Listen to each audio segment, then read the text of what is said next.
Welcome to Journey Beyond Overland, the place where adventure begins. My name is Chris, and along with my husband Bill and our dog Rue, we enjoy driving our JK all over the United States. As much as we both dream of taking our JK to exotic places like New Zealand, Australia, Africa, South America, or even just Canada, for the moment, we're both thoroughly enjoying just exploring this vast country. If you're new to our channel, I hope you'll take some time to look through our library of adventures and come along with us on some of our journeys. In the past few years, we've been blessed to take so many exciting adventures, despite the fact that we both work full-time jobs. And as much as I'd love to be able to present everybody a new adventure every single week, sometimes, well, we get stuck at home. But even when we find ourselves grounded to home base for a couple of months, there are always new and exciting things to share. Are you ready? Are you ready? What do you want to do, crazy dog? All right.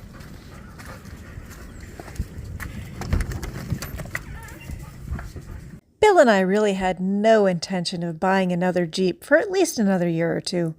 But with deals as good as these Gladiators from 2023, how could we pass it up? What do you think, Rue? You ready to put this on?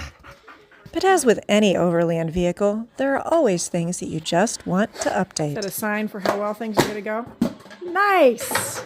There it went. You missed me. So, Bill, what is this? This is our mounting bar. One of the very first things I wanted to address with a new vehicle was where in the world are we going to put those GoPros, our cell phones, and the tablet for our navigation system? We had already installed and were using an Anvil Overland mounting bar in the JK.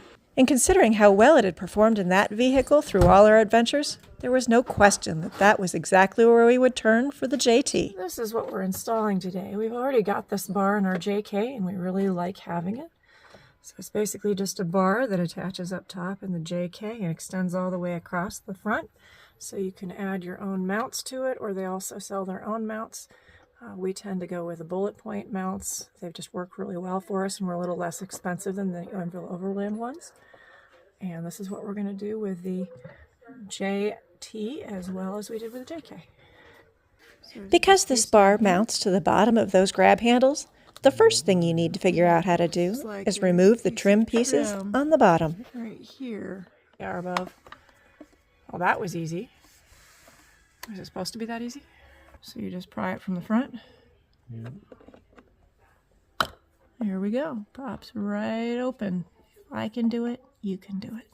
The next step is to remove the bolt from underneath that trim piece, because that's exactly where those threaded connectors for the bar will attach.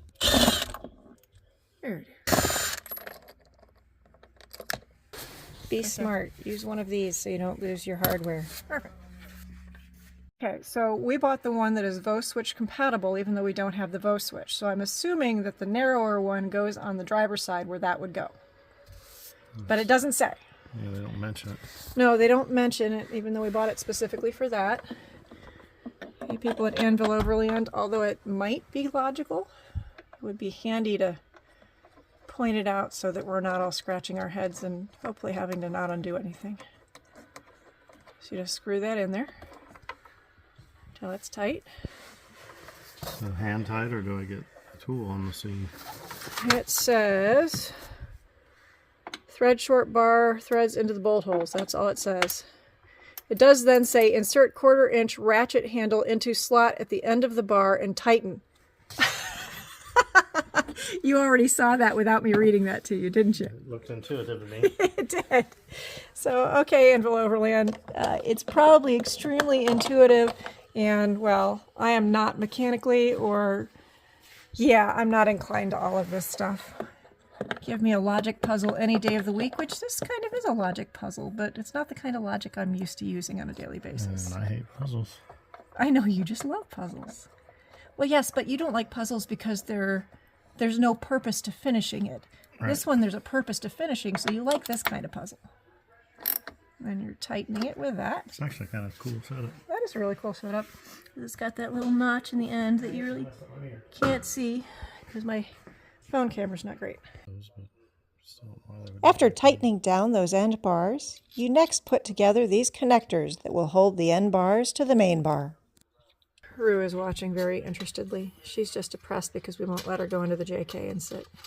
Once you attach those to the end of the main bar, we found it helpful to tighten it just a little bit. And that makes it just a little bit easier to try and slide them into those end bars. Then slide this onto the bar that you already put on.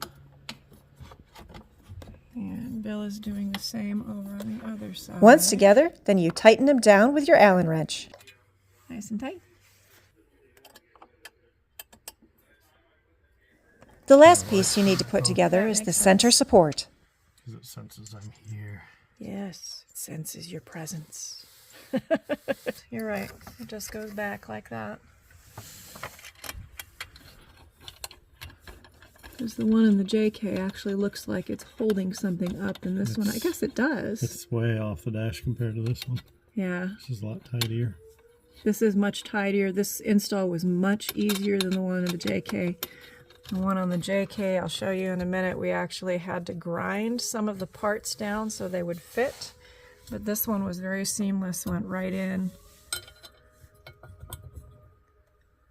If we had all the tools lined up before we started, maybe it would have taken us 20 minutes.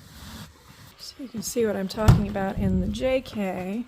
On the JK, the bar is definitely up a lot higher off the dash. That middle piece isn't parallel to the dash, it goes kind of sideways.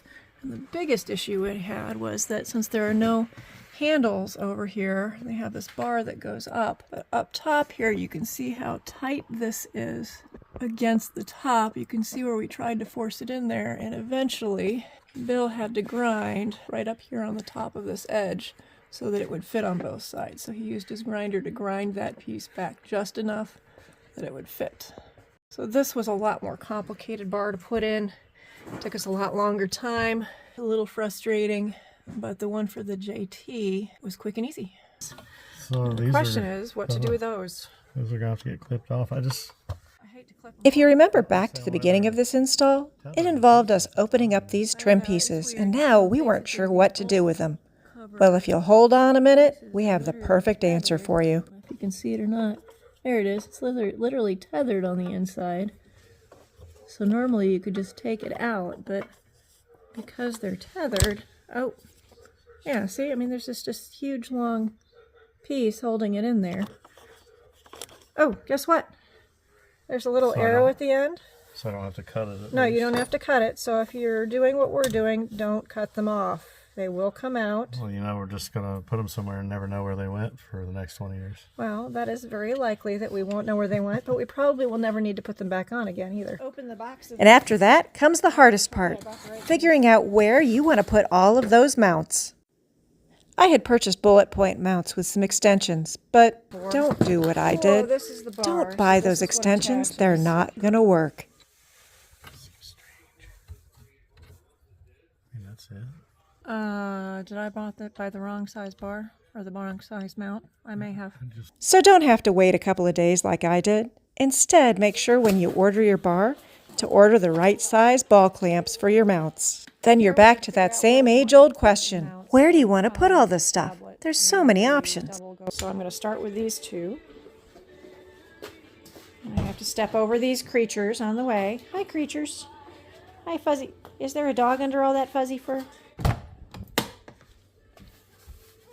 From here, installation of those clamps and the mounts, it's actually quite easy, and all you need is a simple Allen wrench. But as easy as it might be, a second pair of hands always comes in handy. You just tighten them down over the bar and around the ball on the mount. Oh, wow. That's very tight. So I can go like that, but what's that look like? That's going to be about there. That's kind of low. Because I was expecting it was going to have to go Oh, we could even do that. correct, something Okay. like that. All right. Why don't you get it started and then we'll put this in. Got it started? Yep. I'll hold that right there.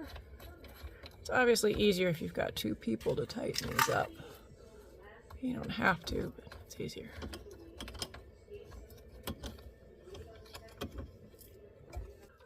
Figuring out where to put our tablet mount is always the most complicated. We've started using Tab A8s for navigation systems, but they take up a lot of space and they can cover up a lot of your screen if you're not careful. You also don't want to put them right in front of the heater vents, because if you do, well, they can overheat and shut themselves down. How does that suit you from the driver's seat? That's okay, because if you really want to see something, you can kind of duck over and look at it. And I did get a anti-glare, so this is a matte, what do you call those, protector, screen protector, as opposed to one of the shiny ones that sometimes has glare on it. So theoretically, that's going to work better in the sunlight, but we'll just have to wait and see on that. No guarantees. In case you're curious, this is the setup we finally have settled on for the JT, for the moment anyway. We decided to move that tablet a little bit higher so we could see more of the screen. We weren't as worried about covering up that screen in the JK. We almost never use it except for possibly changing radio stations. Ta-da! That is the entirety of the bar. Aren't you excited? I can tell you're excited. Let's go on an adventure. Where are we going on an adventure? Right now we'd be going on an adventure out in a tornadic weather. Doesn't sound like it yet, but that's what they tell us, right? Feel free to let us know in the comments if you have any questions about that Anvil Overland mounting bar. We'd be happy to try and answer them. And if we can't, you can bet Anvil Overland can. As always, thanks so much for joining us. Now, until the next time, go out and find your own adventure.